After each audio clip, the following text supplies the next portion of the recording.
"Pardon me, sir. How much do you want for this?" "It's free, take it." "What? Are you sure I can pay?" "I said you can take it. Now get out of here."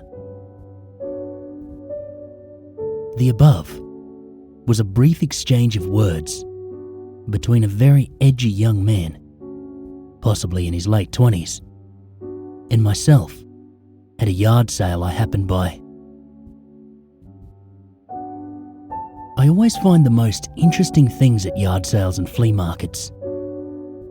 I'm normally there for books, but I'll occasionally happen across something else that I find worth my time. I didn't find any books this time around. The entire sale seemed to be comprised of children's toys, clothes for both little boys and little girls, as well as some items that I'd expect a young married woman to use. Silken nightclothes, stacks of cheesy romance novels that I had no interest in. I can't read pure romance. I need something like murder or mystery to make it interesting. There was jewellery, as well as several cases of makeup, most of which appeared to be half used. I found the used makeup to be in bad taste. If you no longer had a use for it, throw it away. Don't try to peddle what's touched your face onto other people. It's disgusting. I kept these thoughts to myself, however, as the man running the small junk sale seemed to be far from stable. As I was about to leave, something blue peeking out from underneath a small, grey plush caught my eye.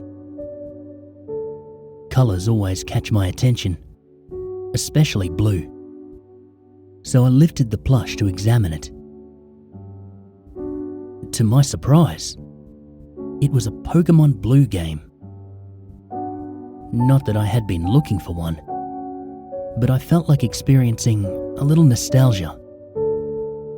Even though the first generation of games wasn't my favourite, it reflects back to a much simpler time in my life. The cartridge had the word "Tears" written neatly in black across the image of the Blastoise. I assumed it was a nickname of some sort. Perhaps the previous owner of the game cried a lot. It was within a bunch of child things. Perhaps they were young enough to be labelled a crybaby by others, and Tears was just a nicer name. I'm really not sure. Anyway, I got the game for free, but I did leave $1 on the table, just so I'd feel better about taking it. When I got home, I inserted the game into my SP, and I turned it on. The sound at the startup screen was greatly distorted. It sort of fluctuated from being several tones lower than normal to being nothing more than a rumble. It was unsettling, to say the least. Naturally, I assumed the game was faulty, but I thought I'd play through until something froze up on me. The previous owner, this Tears person, still had a game on file, as would be expected with a used game. But no information about playtime, character name, or anything else of that sort was displayed when that option was highlighted. Curious, I chose the previously started game, just to see where they were with everything. A child was bound to have an interesting game, with creative names, insight into the innocent mindset that was slowly becoming rarer with each passing year. Upon choosing the previously saved game, I was met with a black screen and silence. I felt disappointed. The game seemed to have already messed up on me. I was about to turn it off when a dialogue box popped up. I began to read, but the text was moving painstakingly slow. I've been robbed of everything. My title as champion. My grandfather's respect. Even my Pokemon are dead because of you. I won't stand for this. I will come to find you. I was confused. Who was speaking? Who were they speaking to? My heart rate had picked up out of what I assumed was fear. It had been a while, but I knew this wasn't normal. Curiosity continued to keep me locked onto the game.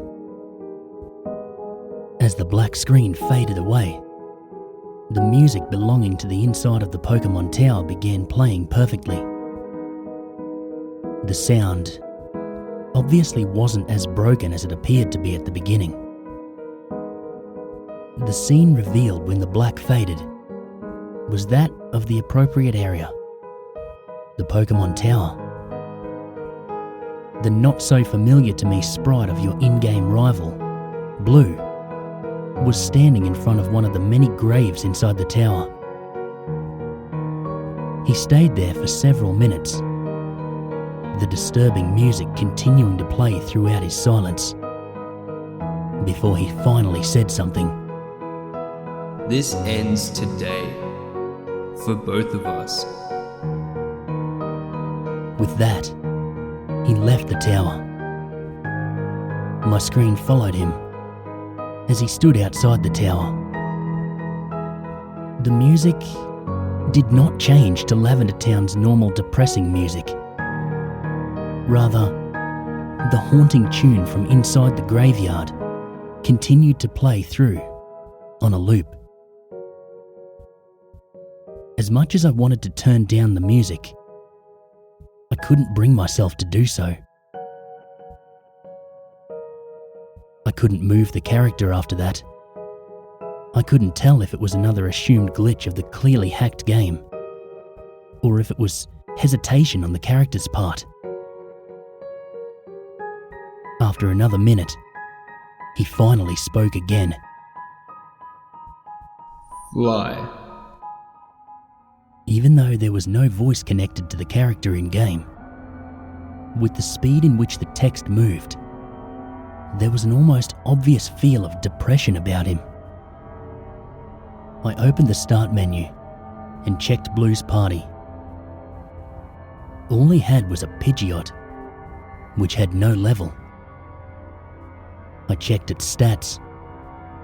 The only move it knew was the requested action of Fly, and all its stats, except for health, were at 0. Odd as I found this, I didn't question it and chose to fly. When the map opened up, it was black, save for one small square that was marked Mount Silver. I knew this was impossible.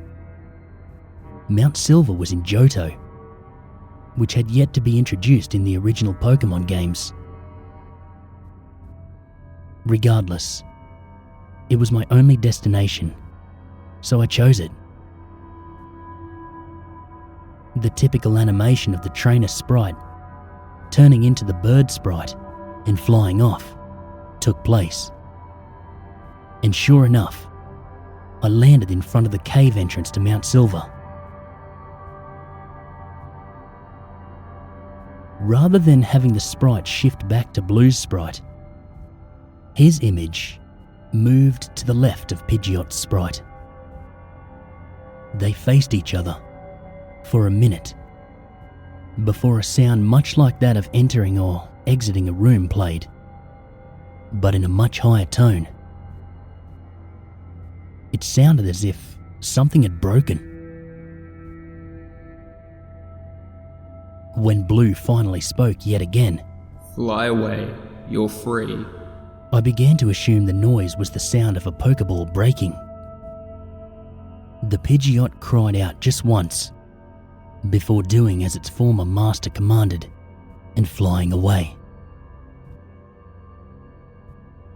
After his final Pokemon had flown away, the haunting music continuing to play, he faced the entrance. I'm coming for you. I now had the impression that this was a mission of revenge. And with the way he was speaking, it was revenge of the darkest sort. It dawned on me suddenly to check the items he had on him. I don't know why this thought crossed my mind, but given the ongoing circumstances, I felt there would be something there. And there was. There was only one item in the list. Knife. An item that certainly wasn't programmed into the game under normal circumstances. Anytime I picked the option to use it, just to see what it did, Blue said, "Not yet." After that, I was unable to control the character anymore. It was as if he wanted me to get him there and see his single item, just to get the gist of what he may be planning. But that was it. The rest was all his own. Blue stepped into the cave, and as he trekked through the stone maze of the cave, he never encountered any Pokemon. But I could faintly hear distorted cries mixed in with the music. I'm not sure, but I believe they could feel the negative emotions coming off Blue, and they cried out in concern. Finally, he reached the chamber that harbored Red in the Gold and Silver games.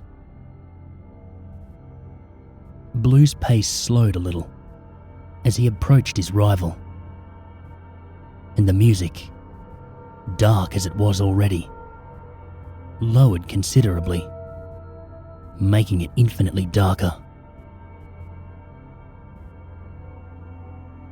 As the two rivals faced each other, Red simply greeted Blue with the silence that I had become accustomed to in Pokemon Gold. However, Blue didn't take to this very well, as he shouted in apparent anger, "Don't ignore me like you have everything and everyone else." A battle ensued, but the normal music didn't play. The darkened music of the Pokemon Tower continued. By this time, other people were home and were becoming quite annoyed with the volume of my music, so I was forced to put in headphones, as I still couldn't bring myself to actually lower the volume. Disturbing as it was, the music had some sort of hold on me. I stared at the game screen as the battle opened up. Obviously, since Blue had no Pokemon, he never called anything out. Neither did Red. In the battle option box, the 4 options of Fight, Pokemon, Item, and Run weren't all there. All there was to choose at the moment was Item. So, obviously, he chose it. The only item there to use was the one I had mentioned before. Knife. It was quickly selected on its own and went back to the battle scene. Now, the only battle option available was Fight. And in the Fight menu, Blue only had one attack at his disposal. Murder. I couldn't regain control of the game. There was no option to run. I couldn't bring myself to turn the game off and end what had quickly become a disturbing experience. The only choice was to sit there and allow Blue to murder Red. After selecting the attack, Blue shouted, "This is for everything." and a typical attack animation, much like Tackle played out. Only, instead of a single strike, Blue attacked repeatedly. The dark music in the background began to pick up its pace and become more high-pitched. It was painful to listen to, as it reverberated through my headphones, but I never removed them. Red's sprite flickered in and out as he took the damage, and as his health dwindled to zero, a gurgled screeching sound broke through the noise of the music, replacing it only briefly as Red's sprite faded into something that looked more like a decaying body, before fading away completely with the screech. My heart was pounding. I was beginning to get a throbbing headache, and yet my eyes remained glued to the screen as the remainder of the scene played out. As the music replaced the screen once again, another dialogue box popped up as Blue spoke yet again. "See you in hell." The battle options box popped up again. Fight, the only remaining option. Blue selected it yet again.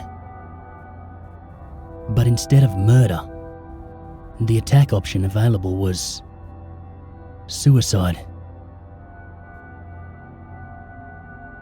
There was a moment of hesitation, but Blue finally attacked himself with less fury than he had Red.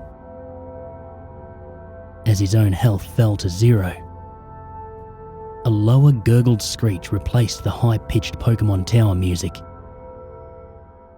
His sprite faded away.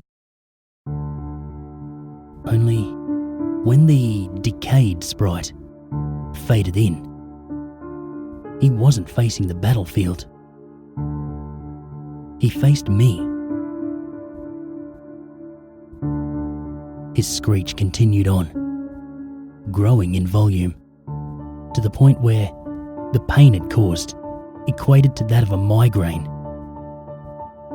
And yet I still kept the headphones in, my eyes locked onto the dead, hollow eyes of Blue as he continued to scream before the screen began to flicker. It was slow at first, but it quickly picked up to a rapid strobe effect. The scream grew in volume and pitch one more time before the screen simply cut to black. I held my breath. My heart pounded so hard against my chest that it hurt. I deeply hoped that it was over. But considering the fact that I couldn't move or even hear any noise outside of my own headphones, I fearfully assumed that it wasn't. And I was right. White lettering began slowly typing out across the black screen. And as each word formed, I read, "I finally got my revenge. The life you ruined is now faded away. But don't think it's over yet. My suffering has ended, but yours has only begun. I'll be watching your strife with a grin on my face. And when it all ends, I'll see you in hell." Though I had a full battery just a moment ago, the light turned red and the system turned off. My nose began to spill blood for several minutes, and I'll never be able to describe the terror I felt afterwards. I'll never be able to describe the terror I still feel. You see, the very next day on the news, they announced that the very same man I purchased this game from, I won't release his name, had called the police saying that he had killed his wife 3 days prior and buried her in the backyard. When they reached his house, they found him by the phone, dead. He had slit his throat and committed suicide. It was also mentioned that several weeks ago, his 8-year-old son had murdered their 6-year-old son and then killed himself. I assume that the game had done all this, and I'm next. I don't know how much longer I have, nor do I know who will die at my hand. But you deserve to know this. Never play Blue's Tears.